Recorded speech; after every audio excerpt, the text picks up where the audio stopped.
Hey everybody, good morning. Today is Wednesday, October 5th. This is Ben Capozzi with Broad Shoulders Farm in beautiful Halifax County, Virginia, USDA Grow Zone 7B. I wanted to do a quick update on the family greenhouse and the composting cattle panel tunnel very quickly here. Kind of pressed for time, so let's do this. If that's what you're into, that's what's coming up next. Okay, so I am in the retirement hen run, and this, you may recall, is the composting cattle panel tunnel. This one is 4 panels long, so it's quite long. Each panel is 50 inches and a quarter, so I think this is basically like 17 by 7.5 or 17 by 8. The narrow channel here in the middle, and then the 2 beds to the side. I wound up not even getting these beds planted out this summer. The idea is you can plant them out and then put just a little piece of wire fencing here to keep the chickens from running in and out. So this is a dual purpose or multi-purpose structure. The idea is that you can grow crops in it for the birds, annual crops in it for the birds during the warmer months, and then in the colder months you fill it with carbon, straw, leaves, add composted kitchen scraps, any kind of other organic matter you have, and that over the course of the colder months the birds can come in and enjoy the heat, but also poop it up, scratch it up, turn it with my help coming in and turning it periodically as well, so that at the end of the cooler months we come out the other end with pretty nice compost that's ready to be applied to the gardens. It provides a nice place for the hens to go in the colder months or on rainy days to come in and get a little bit of a dust bath still and all that. So that is partially addressed by their new cattle panel hen house for the retirees here that I talked about in my video yesterday, which addresses some of those concerns about space for bathing and such when it's cold outside or wet and rainy, but it's nice and dry in there. But my only question now is I'm trying to figure out if I have time to get a quick crop of anything in here, and I'm thinking I may get a couple bags of compost, throw them on top of each row, block the kids out of here so they can't get in, and do a quick sowing of maybe like some purple top turnips or something like that. You know, a crop that's ready in 40 to 60 days and that can handle some of the cold. It is warmer in here, most definitely, even though it's not sealed up on both ends. But I am really tempted to see if I can do that, just to get something in here. Even though today's October 5th, our typical first frost is supposedly October 15th, but as I mentioned yesterday, for several years now, that has not come to pass. It's been into November before we get our first true frost. That being said, later this week we have a couple nights that are like 36 and 37 degrees, so this year may be on track. So it's a risk either way, but I'm just not quite ready to give up on getting a crop out of this. If you have some thoughts about what I could maybe try, please let me know. Whatever I grow in here is probably going to be for the birds. Doesn't necessarily have to be a crop for our consumption, but there's that. Now to the other side is the family greenhouse, and I may switch to the fisheye lens here, or the wide angle, because there's a lot to capture in here. This structure, I got it built up and the beds filled in I think mid-June, and I started planting it like maybe June 25th, or if not then very early July, and it's done well in some respects and it's had troubles in other respects. But let's go inside.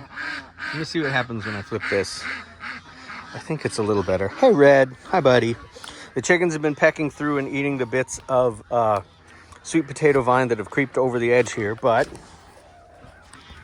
gotta close the gate behind me or else they'll come back in. Hello monsters. Okay, so what I did in here, and you can see the water, the condensation. I've been in here a couple times, even in late afternoon and evening, and it's kind of like a little bit of a rainforest action here. It's pretty cool. But I planted sweet potatoes slips. There's 4 slips that went in the back, and then there were 2 Malabar spinach plants, and those, 5 plants have generated all of this mass. The idea was that I would train everybody up the cattle panel, and I kind of did that to get them started the first 2 feet, and then I've done nothing in here since. But we have a ton of Malabar spinach that I have just been snacking on and not truly harvesting. I need to harvest it, see if we can blanch it and then freeze it, because my wife makes like a spinach smoothie almost every day. And this would be a great way for us to maybe not have to buy some spinach. If you've never grown Malabar spinach, it's a tropical vine. I think it's really tasty. The bigger leaves are slightly sour. It also has the quality, excuse me, it's generally referred to as being mucilaginous. It's a thickener like okra. But I find it really good, and the birds love it. Love it, love it, love it. I've got another one, not quite this big, in the Bantam run. I also got some cabbage planted. It's not cabbage, sorry, some kale planted in here. I had some callaloo amaranth that didn't germinate super well. I took it out a while ago. But mostly the ground is just being covered here by these spinach. God, I keep saying spinach. By these sweet potato vines. And I don't know if there's actually sweet potatoes in there or not. So we'll see if it grew some. This greenhouse is set up where it's raised on the back end. So there's about a 18-inch lift there for ventilation. So it's ventilation in the front, ventilation on the north side, and then there's a window back there that I can open as well.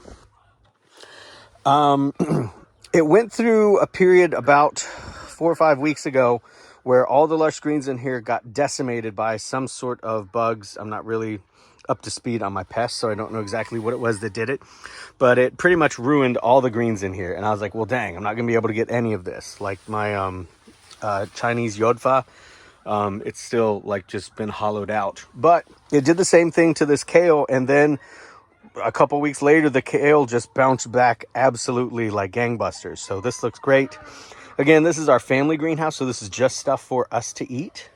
The Japanese Mizuna and the purple leaf Benihoshi Mizuna is doing great. Mizuna is a really great mildly spicy mustard. It's not that bad at all. It's not as powerful as like a southern giant curled, but I really enjoyed that. I also have some Japanese purple mustard back there.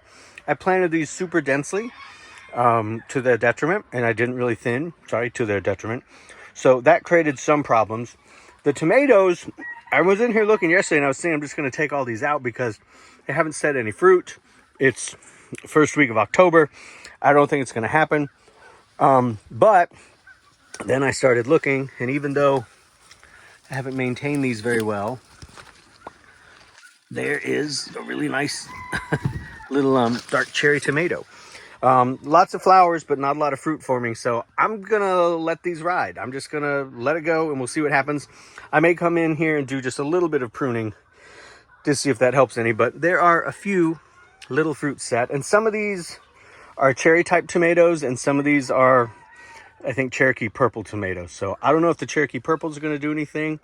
But it was nice to see that these would grow with very little attention from me. But they clearly would benefit from some attention to me to come in here and clear out suckers and maintain them as true vines that would just grow up the side of the greenhouse, the southern side. So again, whatever is attacking all the brassicas came in here and wailed on my Nero di Toscano. I have a bunch of other starts to bring in here once I clear all this out. So that's coming up. The one little tiny red Roselle hibiscus plant that I planted is, what is it? Well, it's like 6 feet tall now. Setting tons of flowers. I feel like I may be missing my opportunity to actually harvest these if I want to make Roselle tea, because they're starting to open up. But this is kind of fun to see. I wonder if this would come back. I may cut this way back, but not kill it. And see. I mean, I know it's a tropical annual.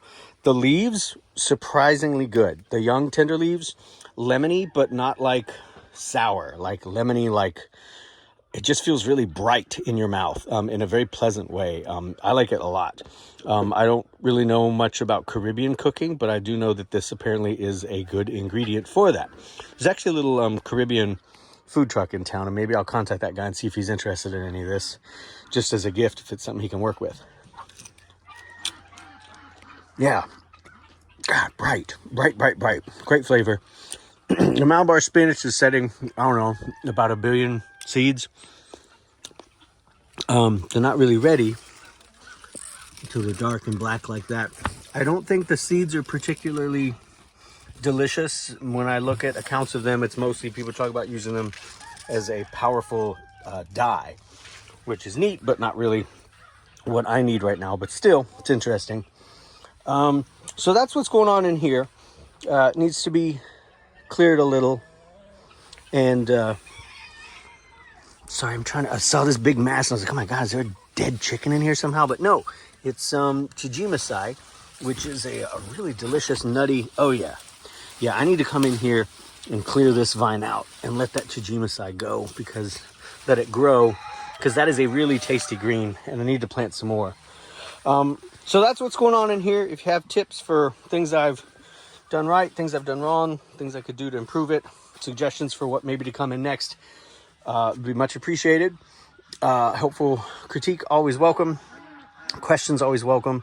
And that's pretty much where we are. I hope you enjoyed this. Leave a comment if you did, if you find it helpful. You can follow the farm at Broad Shoulders Farm on Facebook and Instagram. I've got a couple hardy kiwi and fuzzy kiwi starts in here that I need to get in the ground ASAP. And back there is kind of my informal work table. I need to clear that and actually get some starts going for transplants. This is definitely not too late here for us. Okay, I will talk to y'all later. I hope that you and those you love and care for are happy and healthy and well. And I will catch y'all later. Look at them in there sunbathing. They're just boys. Hi, Dork. There's Dork, Pepe, and Johan. Just chilling with some ladies. Look at these little guys, little players. All right, love you guys. All right, folks, bye-bye. Hey, real quick, I realized I forgot to update on the outside of the structure. The basil did an interesting thing. The green basil got gnawed back by the chickens, gnawed up on top and everything. They went to town on it, but it still is gonna set seed, and maybe I'll collect that, or just, you know, I'm not sure what I'll do. But I didn't really get a whole lot of basil out of that I wanted. The tomatoes did nothing. They did terribly. They didn't do well here at all. Not sure what happened with them. Only 2 of the giant sunflowers germinated, but I think they will mature, hopefully, to give me at least a little bit of seed. They have these weird heads that didn't quite open, and look at this mutant over here.